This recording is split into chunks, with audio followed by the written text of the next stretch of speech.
మా గ్రామం నుండి దేవరపల్లి వెళ్ళే రోడ్లో ఉంటుంది అమ్మవారు, ఎలగాలమ్మ తల్లి అమ్మవారు.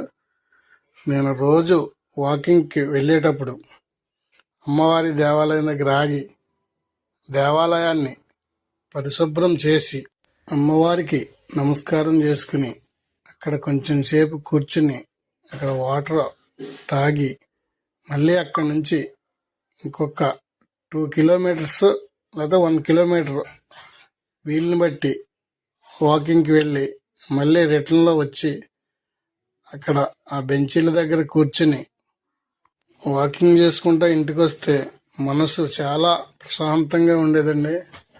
మా ఫోటోలో పక్కన ఉన్నాడు చూడండి బాలాజీ, నన్ను బాబాయ్ బాబాయ్ అని ఎంతో ప్రేమతో పిలుస్తాడు. ఒకరోజు నాతో పాటు కూడా దేవాలయం కాడికి వచ్చాడండి. అమ్మవారు చాలా పవిత్రమైన తల్లండి, చాలా చాలా మహిమగల తల్లండి. రోజు నేను అక్కడ దండం పెట్టుకుని వచ్చిన రోజు ఎంతో మనసు ప్రశాంతంగా ఉండేదండి. అక్కడ ఆ రోడ్డంట వెళ్ళే వ్యవసాయ కూలీలు కానివ్వండి, వ్యాపారస్తులు కానివ్వండి, ఎవరైనా సరే ఒక్కసారి ఆగి దండం పెట్టుకుంటారండి. Thank you friends, thank you. జై ఎలగాలమ్మ తల్లి, జై ఎలగాలమ్మ తల్లి, జై జై ఎలగాలమ్మ తల్లి. ఈ వీడియో చూసే వాళ్ళందరినీ కాపాడి దీవించు తల్లి.